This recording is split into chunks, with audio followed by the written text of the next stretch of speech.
Efésios capítulo 3, verso 19, parte B do versículo, para que sejais tomados de toda a plenitude de Deus.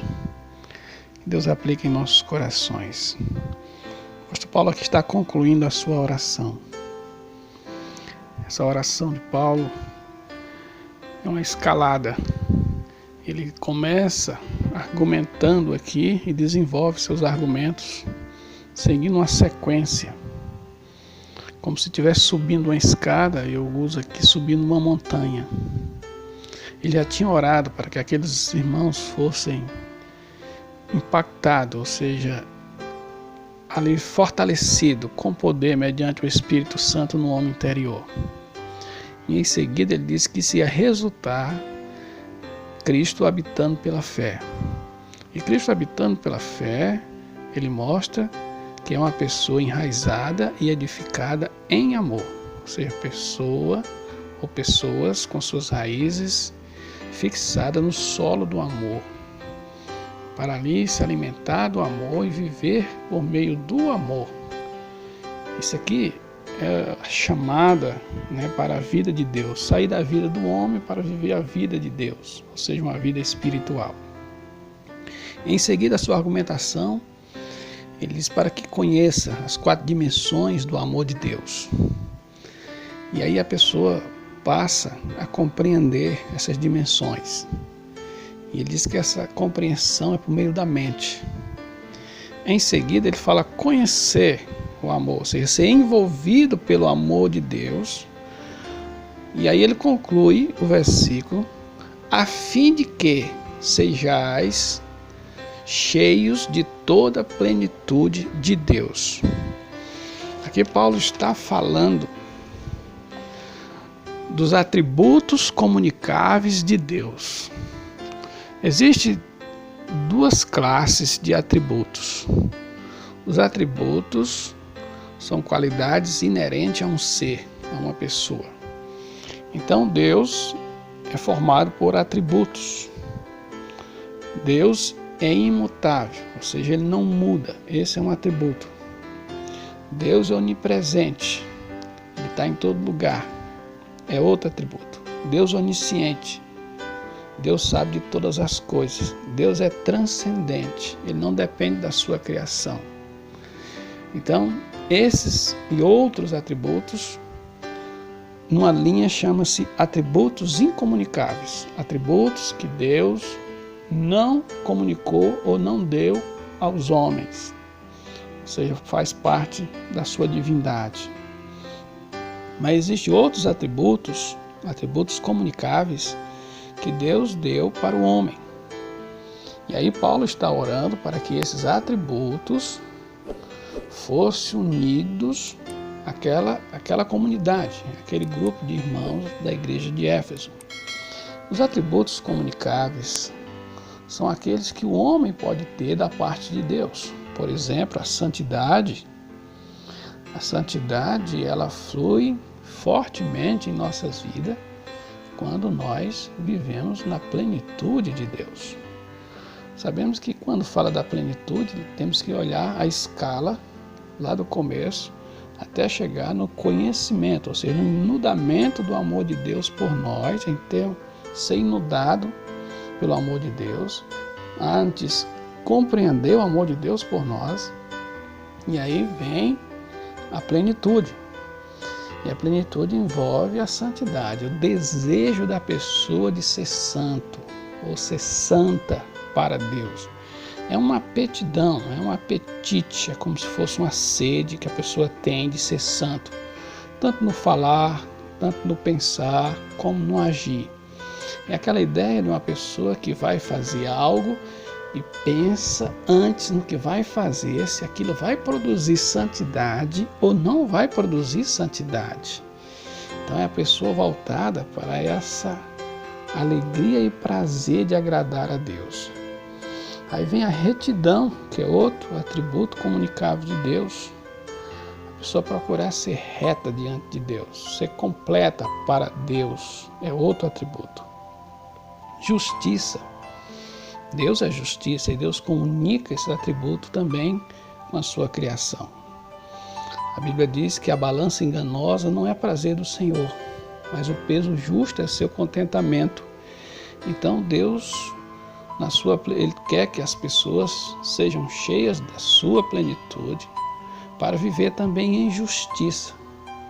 Não tirar o que é do outro, não maltratar o outro, não humilhar o outro. Isso é justiça. Então, quando nós temos esse tipo de comportamento, a Bíblia coloca que isso chama-se plenitude. Outro elemento é o amor. O amor de Deus. A Bíblia diz: todo aquele que ama é nascido de Deus, e todo aquele que ama conhece a Deus. A palavra conhecer aqui está envolvendo a plenitude. A pessoa que ama é aquela pessoa que conhece a Deus. Esse amor, como temos falado em outros momentos, é aquele amor de Deus, pessoa mergulhada, enraizada no amor de Deus. Então a pessoa ama tanto o ser humano como ama, acima de tudo, Deus. E esse amor é a base do cristianismo. Sem esse amor, ninguém agrada a Deus. Mas isso passa a existir na vida do homem vindo da parte de Deus. Em seguida temos a bondade, aquela aptidão de ser bondoso para com as pessoas, sem olhar quem a pessoa é, mas a vontade de ser bondoso, a vontade de querer fazer o bem. Isso é chamado de plenitude. Misericórdia. A pessoa fica cheia de misericórdia. Jesus Cristo na cruz: Pai, não lhes imputeis este pecado.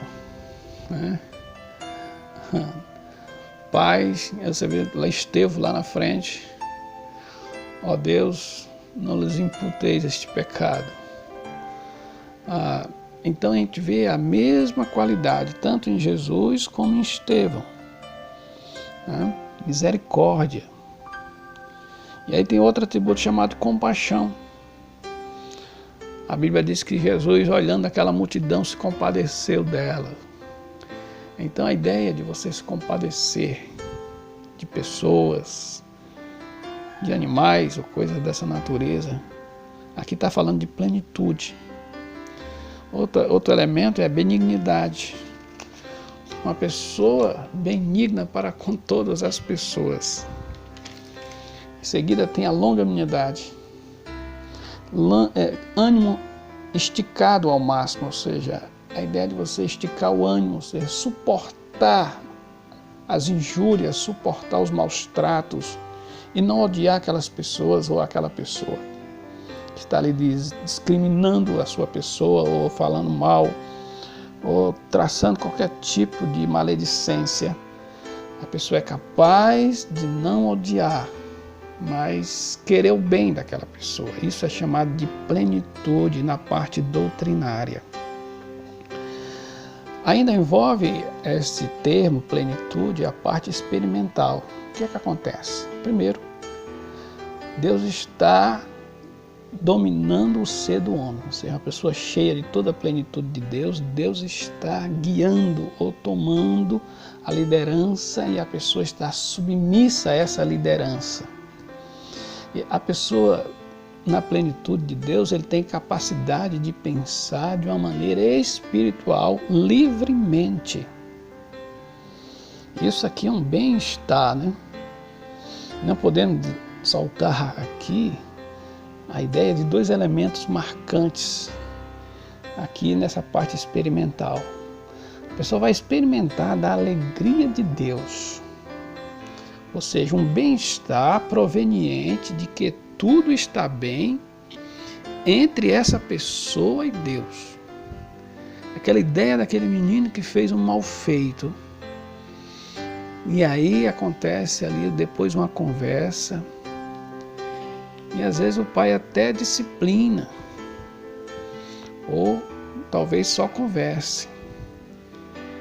Mas daí em diante há um momento ali de reconciliação, de perdão.